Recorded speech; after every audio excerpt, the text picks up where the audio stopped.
हमारे व्यस्त जीवन में ईश्वर की आवाज़ हम जहाँ भी हैं संतुष्ट नहीं मालूम पड़ते हैं।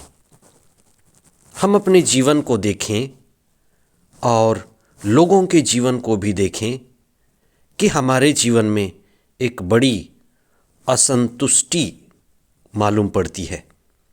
हमारे जीवन में कुछ नया और कुछ अधिक की तलाश हमेशा से ही रही है।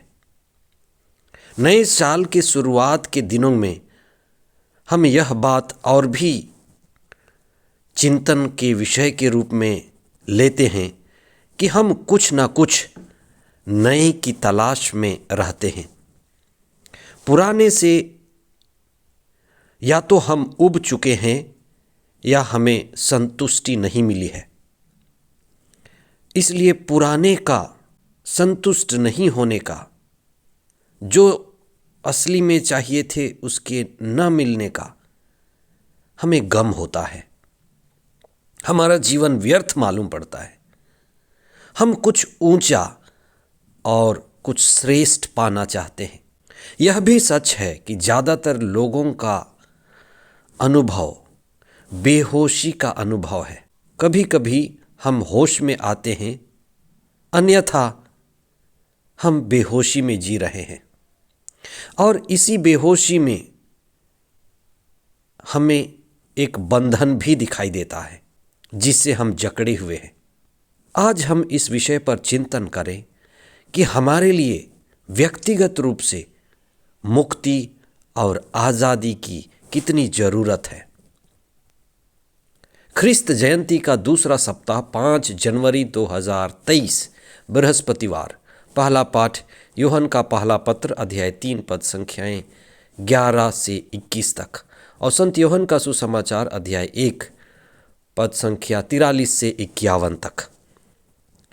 आज का सुसमाचार इस बात को प्रकट करता है कि ईसा सामान्य लोगों के बीच बड़े ही सरल ढंग से, सादगी रूप में और साधारण ढंग से ईश्वर के कार्य की शुरुआत किए और उन्होंने इस कार्य की शुरुआत के लिए कुछ शिष्यों को चुना, अपने साथ रखा और उन्हें प्रशिक्षित किया।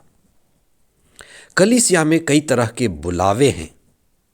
कुछ पुरोहित हैं, कुछ नबी हैं, कुछ शिक्षक हैं, कई तरह के। ईसा ने अपने साथ रहने के लिए, अपने विशेष कार्य के लिए और इस किए हुए कार्य को आगे बढ़ाने के लिए 12 शिष्यों को चुना। संत लूकस ये भी बताते हैं कि इससे भी बढ़कर और 72 शिष्य थे। ईसा के बुलाने की जो प्रार्थना थी, बुलाने का जो तरीका था, बुलाने का जो आग्रह था, वो बड़ा अद्भुत और अनोखा मालूम पड़ता है। जैसे सामुएल के पहले ग्रंथ में ये लिखा हुआ है कि किस तरह से मनुष्य की दृष्टि, मनुष्य की नज़र और ईश्वर की नज़र में फ़र्क है। मनुष्य बाहरी रंग रूप कद काठी देखता है, लेकिन ईश्वर हृदय देखता है। इसलिए जब जब हम प्रभु के दर्शन के लिए जाते हैं, प्रभु के पास प्रार्थना के लिए उपस्थित होते हैं, अपने हृदय और जीवन को खोलते हैं, तो इस बात पर हमें चिंतन करना है कि ईश्वर हमारे हृदय को देखते हैं। उनकी दृष्टि हमारे हृदय पर होती है।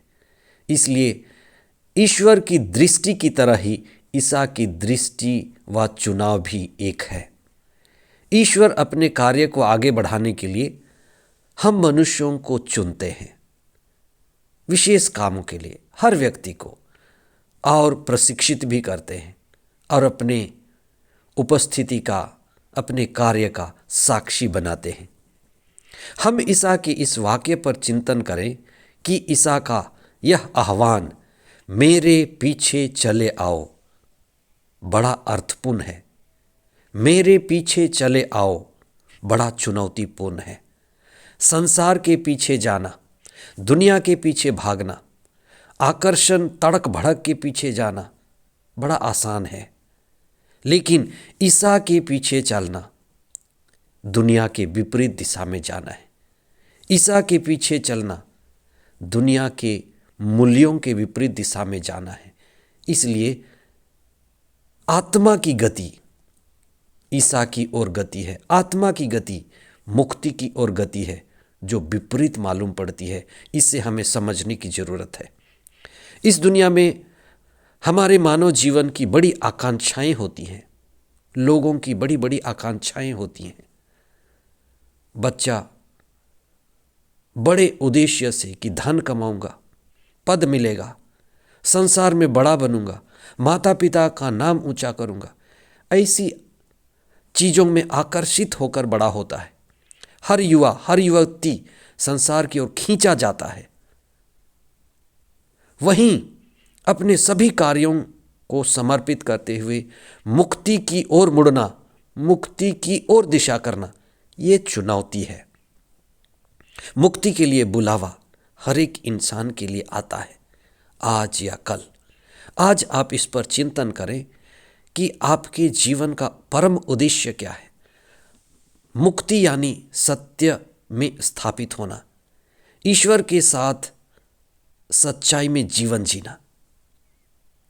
ईसा ने नाथानाएल को अपना शिष्य चुना, जो बड़ा निर्दोष और निर्मल हृदय मालूम पड़ता है। इतिहास गवाह है कि नाजरेत जहाँ से ईसा आए, नाजरेत जहाँ के ईसा निवासी कहे जाते हैं, वह नाजरेत अपनी अनैतिकता के लिए जाना जाता था। ईसा के समय और उसके आगे वह गिरा हुआ शहर था, पतित जगह था। हर तरह से